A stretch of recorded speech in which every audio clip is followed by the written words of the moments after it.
cloud margin. All right, guys, I know you're excited for Amazon. I'm just waiting for the call to start right here. So just chill. I didn't forget about Amazon. Session. Here we go. Today's call is being recorded. For opening remarks, I will be turning the call over to Director of Investor Relations, Dave Fildes. Please go ahead.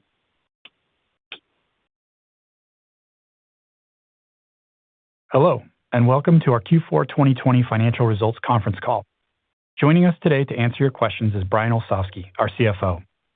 As you listen to today's conference call, we encourage you to have our press release in front of you, which includes our financial results as well as metrics and commentary on the quarter. Please note, unless otherwise stated, all comparisons in this call will be against our results for the comparable period of 2019. Our comments and responses to your questions reflect management's views as of today, February 2nd, 2021 only, and will include forward-looking statements. Actual results may differ materially. Additional information about factors that could potentially impact our financial results is included in today's press release and our filings with the SEC, including our most recent annual report on Form 10-K and subsequent filings. During this call, we may discuss certain non-GAAP financial measures. In our press release, slides accompanying this webcast, and our filings with the SEC, each of which is posted on our IR website, you will find additional disclosures regarding these non-GAAP measures, including reconciliations of these measures with comparable GAAP measures. Our guidance incorporates the order trends that we've seen to date and what we believe today to be appropriate assumptions. Our results are inherently unpredictable and may be materially affected by many factors, including fluctuations in foreign exchange rates, changes in global economic conditions and customer spending, world events, the rate of growth of the internet, online commerce and cloud services, and the various factors detailed in our filings with the SEC.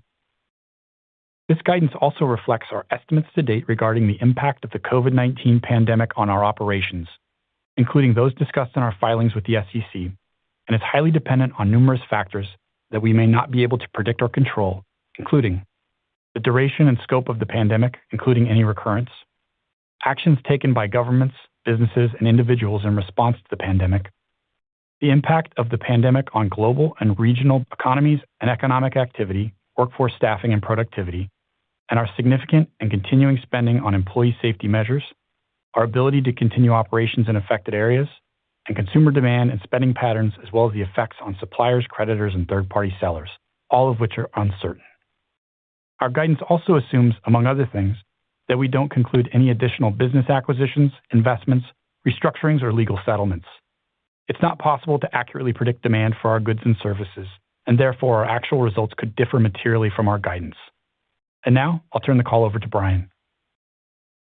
Thank you for joining us today. I realize that you may have questions about the news which we announced today in our press release, but I would like to begin with some comments on Q4 results, and then we can proceed to your questions. First, I'd like to start by thanking the nearly 1.3 million Amazon employees who have risen to the challenge of serving customers around the world during this pandemic.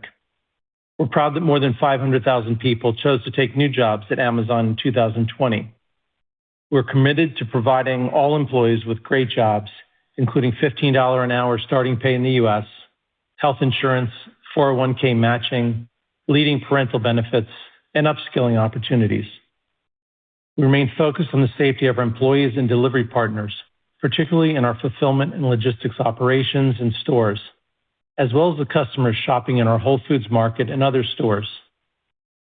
Our Q4 results include approximately $4 billion in COVID-related operating costs, including additional employee pay during the holidays. We continue to see productivity headwinds from physical separation and training of new employees, and of course, investments in PPE for employees and enhanced cleaning for our facilities. This Q4 spend brings our total COVID-related costs for the year to more than $11.5 billion. Our teams worked hard in 2020 to ramp up in-house COVID-19 testing capabilities that are incremental to those already available to the general public. More than 700 employees are now being tested every hour, and globally we've built hundreds of COVID-19 testing sites in 2 labs. We are encouraging essential employees working at Amazon fulfillment centers, AWS data centers, and Whole Food Market stores across the country to receive the COVID-19 vaccine at the earliest appropriate time. We're also working at the federal and state levels to support the vaccinations of frontline employees and those in the community who are providing essential services throughout the pandemic, including enabling pop-up clinics in Washington State and Florida, with more on the way. Now some comments on Q4 results. Our fourth quarter holiday season has always been the busiest time of our year. This year presented additional challenges for our teams as we work to meet strong customer demand while simultaneously growing our operations footprint and welcoming far more new employees than any prior Q4. We welcomed nearly 175,000 new full and part-time employees in Q4 alone. This compares with 50,000 in Q4 of 2019. We also continued to add buildings in our fulfillment and logistics network, with square footage growing about 50% year over year in 2020. And unlike in a typical year, when new buildings are mostly in place by the end of Q3, this year a significant number of them came online in Q4, as our teams pulled out all the stops to be ready for customer demand. And it turns out we needed that capacity in order to fulfill the strong customer demand in Q4. Revenue for the quarter was $125.6 billion versus our guidance range of $112 billion to $121 billion. You'll remember that we kicked off the holiday season early for customers with Prime Day in October versus its usual timing in Q3. We then saw strong seasonal holiday demand through Q4. Our Q4 results also largely reflect a continuation of demand trends we have seen since the early months of the pandemic, particularly as people are staying at home, including for household staples and other home products. We saw sales growth across our major product categories led by strong Prime member engagement. Prime members continue to shop with greater frequency and across more categories than before the pandemic began.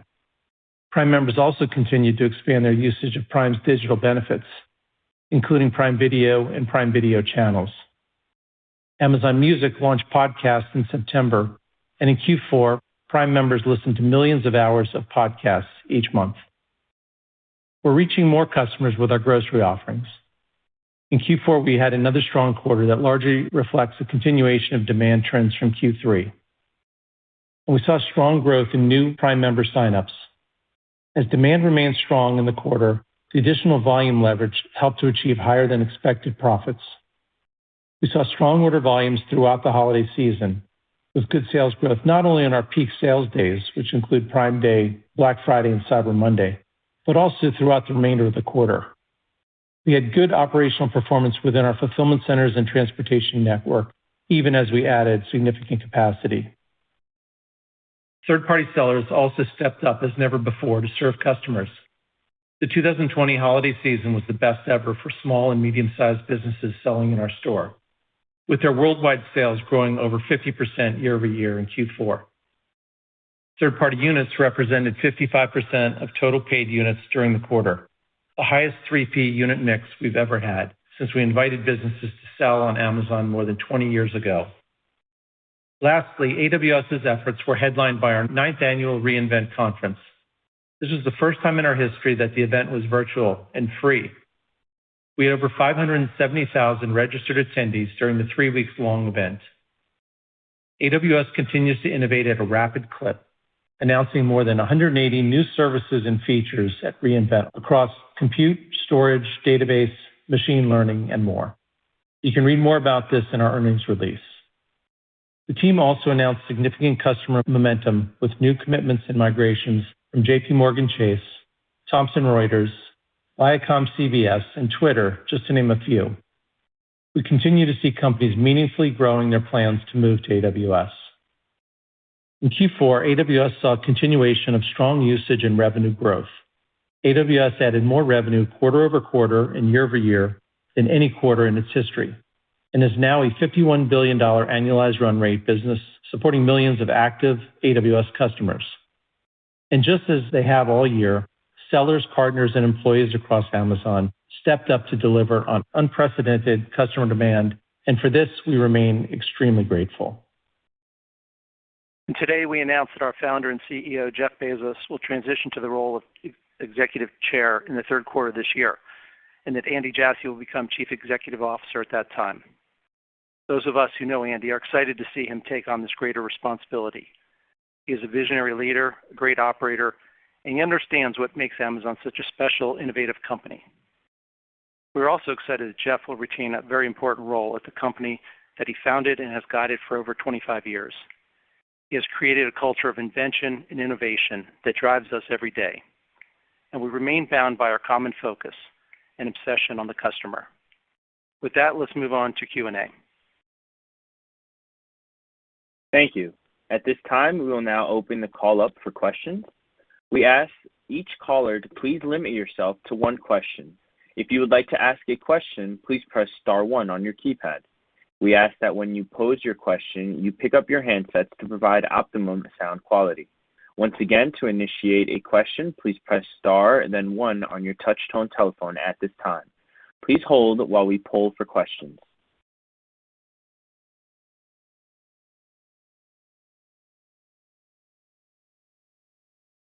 Thank you. Our first question is coming from Heath Terry with Goldman Sachs. Please proceed with your question. Great, thanks. Just wanted to dig a bit deeper into the incredible acceleration that we saw in the international business. Obviously, pandemic aside, wondering if you could help us sort of break down the pieces of what drove that, specific regions, specific initiatives that drove that that level of acceleration. And then just on the AWS business, a bit more of a housekeeping question. Would you mind going through just where the backlog stands and any material drivers of changes in that to the extent there has been any? Sure. Thank you, Heath. I would start on international segment results. So, it was sequential growth jumped from 33% in Q3 to 50% in Q4. Part of that is the timing of Prime Day, but in the U.S. it was less pronounced. Sequential growth was 39% to 40% in the North America segment. So there was something else going on in international in Q4. I would attribute it really to the government actions and lockdowns that we saw, especially in the UK and Europe. I think that increased during the quarter, unfortunately, for the economy, but it did drive us higher sales on our site. We also saw probably a larger impact of moving Prime Day from Q3 to Q4 in international, just because it's a little more nascent there. It's still ramping up, but very strong performance. Yeah, Heath, this is Dave. On the backlog number, it's at about $50 billion at the end of the year, the balance, and that's up about 68% year over year. So, that's one component of all the great work that AWS is doing, and of course, you're seeing some continued very strong growth, strong usage and revenue growth there, $51 billion annualized run rate business. So it's continuing to grow at a meaningfully larger absolute dollar rate than others out there, and we're really pleased with the growth we're seeing there. And it's as Brian touched on at the opening, just a lot of good engagement and innovation coming out of the reInvent conference as well. Our next question comes from Eric Sheridan with UBS. Please proceed with your question. Thanks so much for taking the question. Just following up on some of the comments you made between the release and in your opening comments, Brian, wanted to know if we could tease out how we should be thinking about the level of investments that are needed between the mix of fulfillment versus where you want to go on the customer service side and the logistics and delivery side as you look out to 21. And obviously it's going to be a very different year in 21 than what we saw in 20, where you saw a surge in demand and a lot of capacity constraints that have opened up as the year goes on, and there'll be sort of tougher comp dynamic as you get into the middle of 21 as you're lapping against that demand impact in 21. How do we think about the levels of investment you'll make, where those investments are going to go, and what that means for sort of confidence on the demand side over the medium to long term? Thanks so much. Sure, Eric. Obviously, we had a large investment last year, group fulfillment capacity, including transportation, 50% year over year. I would say that, and spent I believe it's $44 billion on CapEx. Yes, we're still working through our plans for 2021. I think the added complexity here is the range of outcomes. Certainly was the case in 2020, but even for 2021, there's a lot of question as to continuation of COVID conditions, comping against prior year sales. Sometimes, there are things in there that are definitely wouldn't repeat. Probably, the number of gloves we sold and hand wipes and things like that, or computer monitors that people set up their home offices. But there was also a lot of people who engaged more strongly with Prime benefits in 2020, and we think that'll have lasting impact, both from purchase frequency, amount they purchase, use of digital benefits, etc. So we are going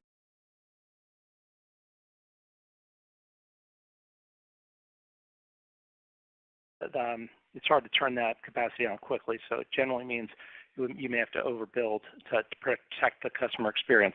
On transportation, we made large investments in our transportation network in 2020. That work's not done yet. We have a lot of continued expansion, so we see that over definitely through 2021. I can't quantify it right now. I'm only giving guidance through Q1 right now, and we are still working through some of the plans as we do this time of year. And then infrastructure will remain, a healthy part of our investment as well. We're supporting an AWS business that is growing at a rapid clip, both in usage and in revenue.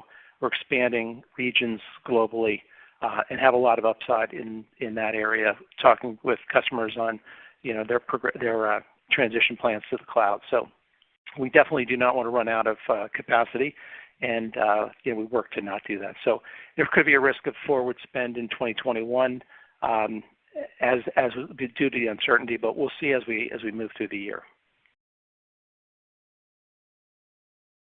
Our next question comes from Doug Anmuth with J.P. Morgan. Please proceed with your question.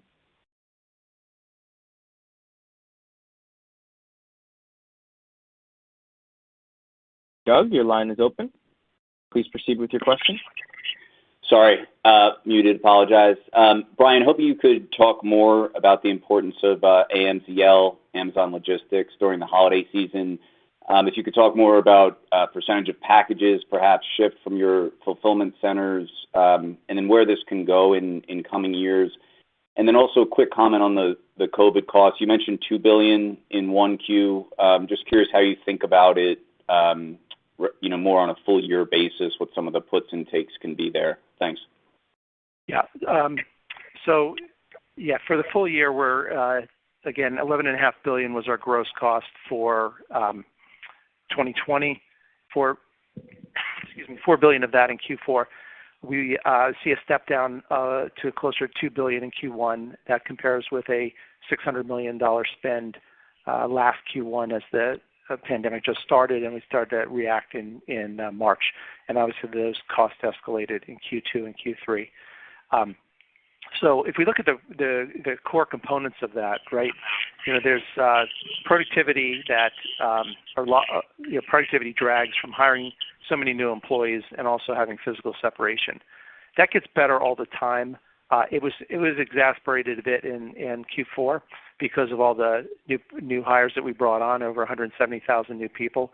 That should moderate. That's why one of the reasons that we see a step down in Q1 versus Q4. It's volume related and also mix of employees. After that, we're going to have to see. Again, hopefully the vaccine gets going, everyone gets vaccinated, and we return to normalcy. That would be very helpful on a lot of fronts for everybody. And if not, there will be a continuation of some of these costs. I will say that while we are very transparent or try to be on the costs that we're seeing specifically around COVID, there are some positive things happening that counteract a bit of that, not the least of which is the top line volume. In 2020, we grew 37% on an FX neutral basis versus growing 22% in 2019. And the fact that we've been running pretty full out since arguably April, but definitely into May, has created operating efficiencies of its own, that counterbalance the physical separation and the training of new employees. So there's a lot of moving parts in here. We were able to save about $1 billion in transportation costs this year, in 2020, as virtually all travel was shut down, and our sales teams found new ways to reach customers. We'll see how that develops over time. Marketing, although it got back to probably more healthy levels in Q3 and Q4, definitely was lower in Q2 as we worked through some capacity issues, and it wasn't fruitful to invest in marketing when you're having trouble hitting existing customer demand. So there are a lot of moving parts that I'll try and be as transparent on as I can be during the quarter. And this again, Q1 is we're seeing about $2 billion of absolute dollar COVID costs. And Dave can take the AMZL question. Yeah, and just as we talk about AMZL, Amazon Logistics, right? That's we think about that in terms of the facilities. It's a lot of the middle mile and the last mile elements that are under our management and control. And so you're talking about sort centers at the middle mile, delivery stations at the last mile. We talked that on a square footage basis, 2020 was a big build year for us. Our footprint grew around 50%. About half of that incremental square footage fit into that sort of AMZL transportation side of the equation, which is a higher mix than what you've seen of any incremental ad in a year. It's a higher mix, being 50-50 than what you've seen from us in the past. So a lot of focus on that there, both because of the desire to pre-pandemic increase the one-day delivery capabilities for Prime members, but also as we've moved through this year, it gives us a little bit more or much more certainty on being able to get items from point A to point B. So we finished the year where now more than half our packages, both U.S. and worldwide, are handled through AMZL, and a lot of work going into that. And so we'll look to expand and continue to build on that with our AMZL offerings. But as we've said in the past, our delivery partners, independent delivery partners that are out there, the UPSs, the USPSs, certainly overseas carriers as well, are an important part of that, and they'll continue to help us scale that up and build up that offering and make it better. Our next question comes from John Blackledge with Cowen. Please proceed with your question. Great. Thank you. Two questions. First, the other revenue line saw significant acceleration in 4Q. Just curious if you can talk about or provide some further color on the advertiser demand that you saw in the fourth quarter. And then second, on grocery, was a big driver for Amazon in 2020. Just general thoughts on grocery, and I think you mentioned in the release 7 communities rolled out Amazon Fresh grocery stores. How are they performing, and should we expect a broader rollout? Sure, John. Let me start with the other revenue question. Yes, we saw strength in other revenue, grew 64% in Q4 versus 49% in Q3 and 41% in Q2. That is primarily advertising. That's the majority of it. I would say that there's been a recovery in advertising spend as the year progressed.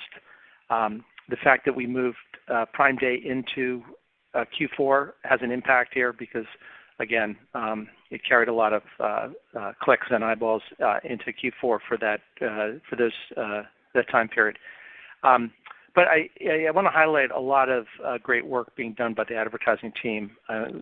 Their main principle is to help sellers, vendors, authors, publishers, and partners use our tools, navigate them as fluidly as possible, and add value both for them and for our end customers who get to see and find and discover new and different products. There's some things that are adding to the efficiency of advertising. We're now using a deep learning model to show more relevant sponsored products and have had success with that.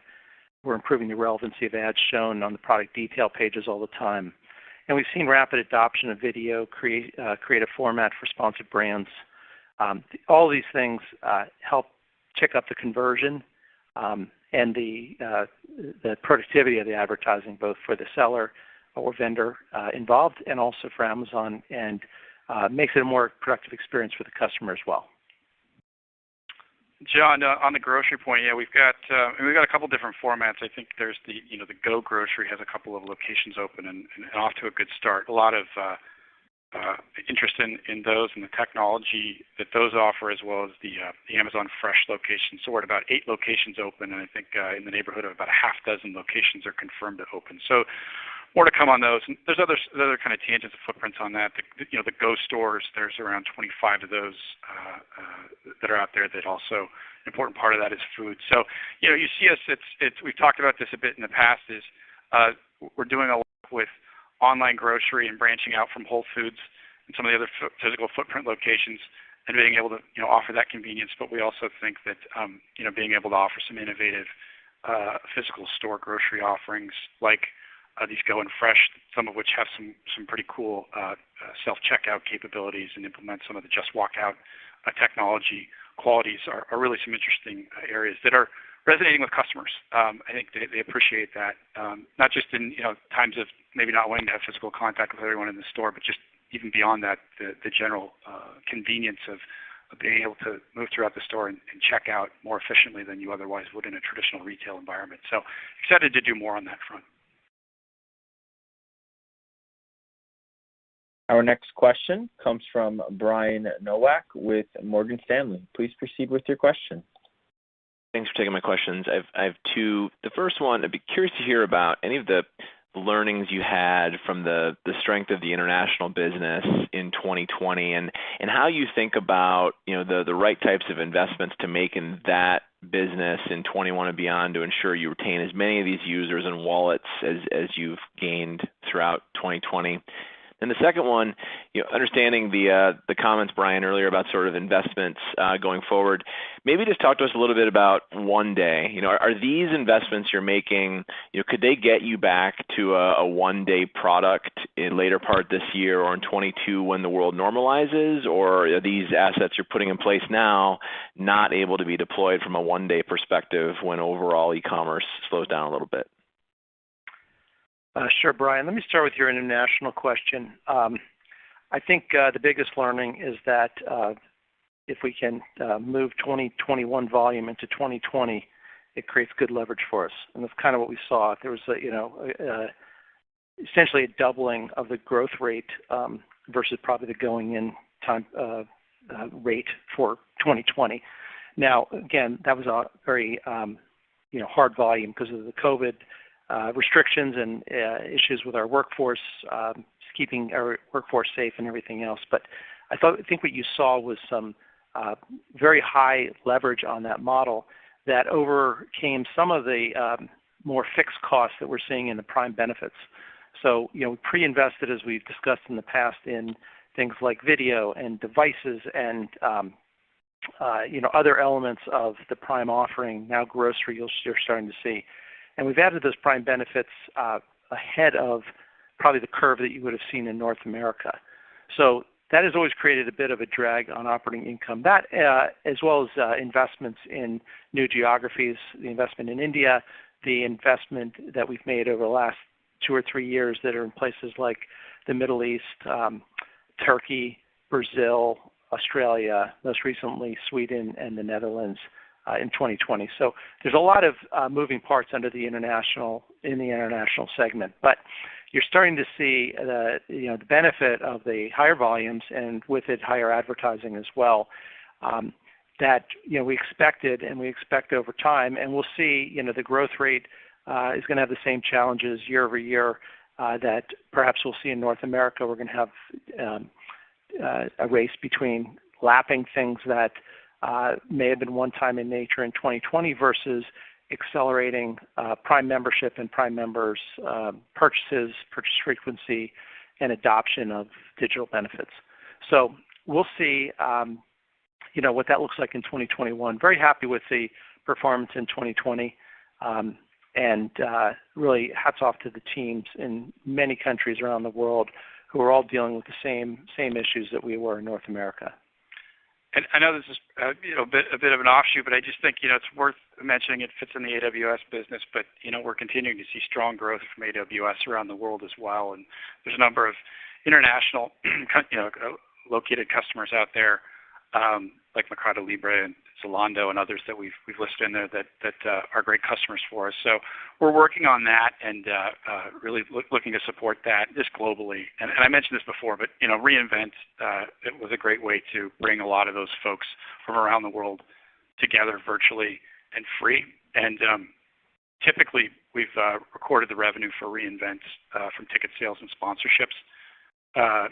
If you account for this COVID anomaly this year of the event being virtual and free, AWS's year-over-year revenue growth, if you look at it, actually accelerated, adjusting for that from the third quarter to the fourth quarter. So a lot of fun innovation, good innovation coming out of that event that we're excited to talk more with customers about.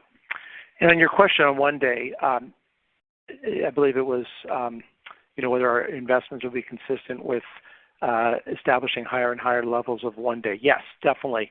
And we've been doing that throughout the year, and it's been getting better. In fact, we had a lot of examples of deliveries right up to the last minute on December 24th in the United States for holiday gifts. So the One Day has been getting better, and it's the issue in 2020 was essentially around capacity and volume and getting things out the door and being able to then hit a shortened time period. So it wasn't that we were delaying or slowing down the shipment itself. It was the time taken to get through the warehouse and handle the backlog of demand.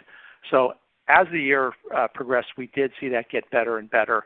We do forecast that it will get better. I'm not quantifying this for you, I realize that, but I think you can generally notice wherever you particularly are, whatever geography you are, some cities are back, probably to One Day levels that they saw or even better pre-pandemic. Other areas that may have other dynamic issues are still working their way out of backlogs and volume issues. But when the dust settles and as we open up more and more capacity, you'll see greater and greater One Day percentages for our prime shipments. Our next question comes from Justin Post with Bank of America. Please proceed with your question. Great. Thank you. A couple. First, obviously, the Jeff Bezos announcement is quite important. I think Jeff Wilke is also retiring. Can you talk a little bit if you expect any changes to Amazon, how we should think about that? And then maybe Dave Clark is taking over retail. Talk a little bit about that. And then secondly, obviously the backlog is really strong in AWS, up 68%. The margins did come down a little bit, quarter over quarter to 28%. Can you talk about the deals, how pricing is in the cloud segment? Is it remaining robust, and any reason the margins came down a little bit quarter over quarter? Thank you. Sure, Justin. Let me start with your comments on the CEO transition and then the consumer CEO transition. I think they're both examples of what are highly effective succession planning processes at Amazon. The board of directors obviously takes that very seriously. It is an annual discussion and probably more often on succession plans, development of key executives, expanding the number of key executives, et cetera. And you see the byproduct of that as we expand the S team, as we 5 years ago set up the two CEO structure where Jeff Wilke was CEO of Consumer and Andy Jassy was CEO of AWS.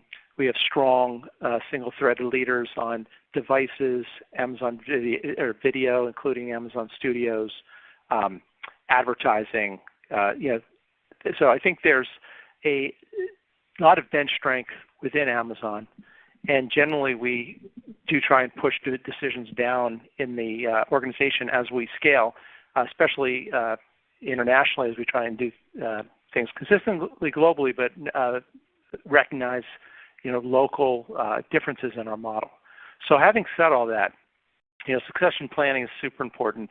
The example you saw with Jeff Wilke, Jeff announced in the fall that he was stepping down to pursue some other goals and interests that he has outside of Amazon. He had been here over 20 years, had been super pivotal in our development of our consumer business, our culture, the development of layers and layers of leaders. And one of them was Dave Clark, who has over the last 5+ years really been charged with developing some very fundamental things for our company. The expansion of the fulfillment center network, the expansion and creation of our transportation capacity, grocery delivery, and the grocery plan. A lot of other things, but Dave has had been a great leader in his own right.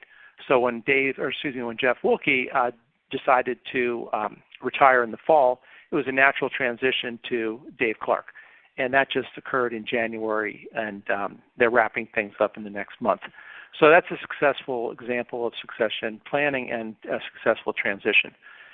Same thing for Jeff Bezos' role, and I will reiterate that Jeff is not leaving. He is getting a new job. He's going to be executive chair of the board. Super important role. The board is super active and important in Amazon's success story. And Andy has been here since 1997. He is not only a visionary leader, he's a strong operator, as I said, and he's got a great track record of developing multiple things and businesses within Amazon, not the least of which is AWS, which is arguably, the most profitable, important technology company in the world. So that's just a flavor on the insight on how it works. We're very happy to see both Jeff and Andy get new perspectives. So Andy has a chance to put his imprint on Amazon. He is certainly going to carry through the culture and the vision and the invention factory that Amazon is, and we'll take that to the next level. Jeff will be the executive chair on the board. He will be involved in many large one-way door issues, as we say, one-way doors, meaning the more important decisions, things like acquisitions, things like strategies and going into grocery and other things. So Jeff's always been involved with that, and that's where we'll keep his time focused on, or he'll keep his time focused on in his new role. So very excited all around to see the ability to have a strong transition to Andy in Q3. We'll be working on backfilling the AWS role, and we'll talk more about that in the future. But for now, today it's about Andy and Jeff Bezos. Justin, it's on your AWS point. I mean, like I've mentioned before, AWS growth rate's strong. The factors we've talked about in the past continue to be in play. I mean, we're improving infrastructure planning to meet the capacity needs given the growth we're seeing. More broadly, I think our results reflect that balance between the investing, the price reductions, driving cost efficiencies, and the margins are going to fluctuate quarter to quarter depending on those factors, to the extent we are investing in new regions and some of the other elements. A few discrete things that aren't probably new, but just to call out, the driver of the reduced impact from the change in the useful life of the server. As you will recall, we amended the server useful life at the beginning of the year from 3 to 4 years, and so we saw some benefit to the AWS margins and the broader margins in total. When we look at that, the impact does diminish throughout this year.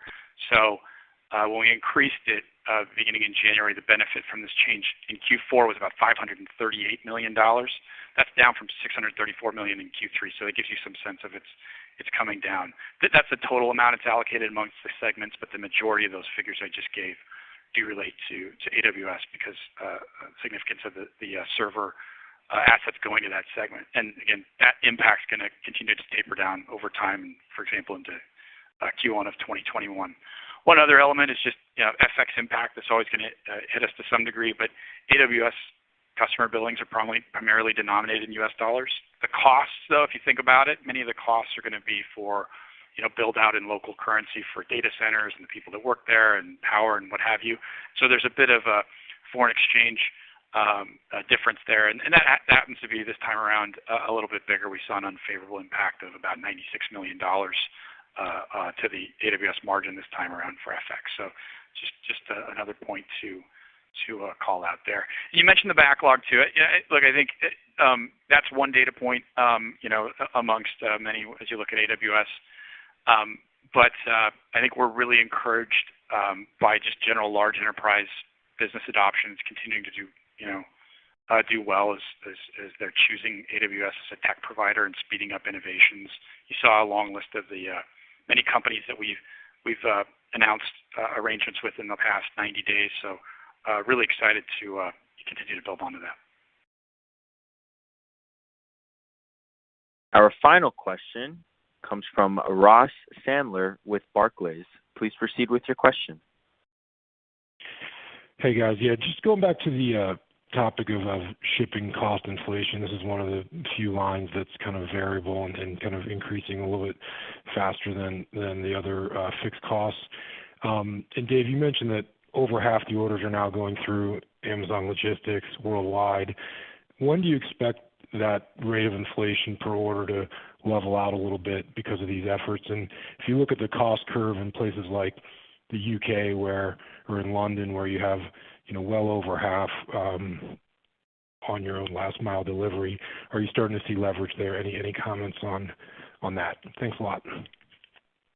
Yeah, on that, this is Dave. I think it's not. I won't give a forward kind of guidance to mix or what that levels off like. Some of the step up in costs and disparity, or the bigger gap, I should say, versus the unit growth rates that you're seeing there.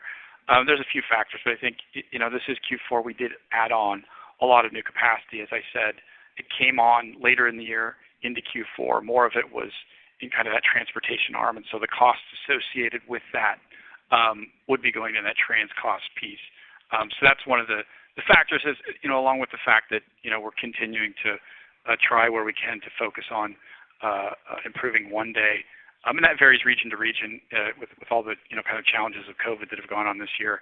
But that's a goal of ours, is to get back to where we were in terms of one day unit mix and continue to build onto that. So that'll be something to keep an eye on as we move into 2021.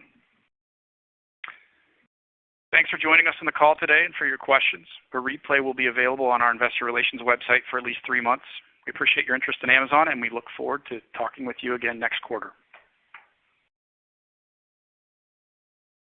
Cut off there before we get copyright issues with. So let me go ahead and get rid of this green screen.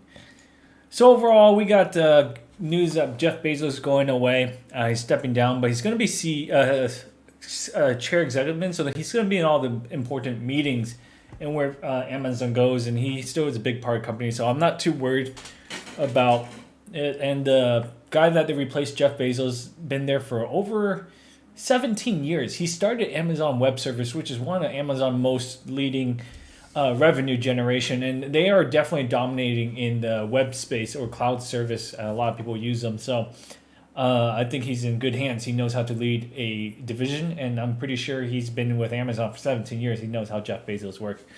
So I'm not too worried about that. What I would love to see, it would be good press if Jeff Bezos, when he steps down in Q3, is come on an earnings call, Q3 earnings call, or Q2 earnings call, and then just talk about Amazon, the transition, how he's going to manage, and can reward workers. Can you imagine Jeff Bezos like, I'm going to give all Amazon employees 1 share of Amazon from my personal share? That'll be good. And if they can do a 69-for-1 split, just to show Elon Musk up, say, hey, we're going to do 69-for-1 split. That'll be good, and we would like to see that too. Let's put this guy.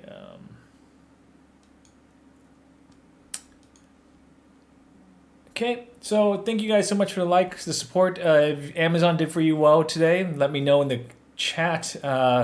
Thank you for subscribing, thumbs up. If you guys have $2 spare, you can join the membership family. We'd love that. It's 6 cents a day for $2. All right, so the next earnings call we're going to focus on is NIO, Xpeng, and maybe Li Auto. We'll see how that goes. And other EV stocks that hasn't announced their earnings yet. I think we got all the big tech: Facebook, Apple, Amazon, Microsoft, Google, Tesla. So I don't think there's any other big earnings call out there, is there? I don't think so. One second. Okay. Hey everyone, I'm Doug. I'm Sky. And welcome to Newcomb Finance. This is my lovely wife. She is a real estate agent, so she helps me with my real estate investment. And I am the stock guy, where I do all the stock investment, and we combine our team together. So below, we just enabled, did I say enabled? Enabled. Enabled YouTube memberships where you can support me and my wife.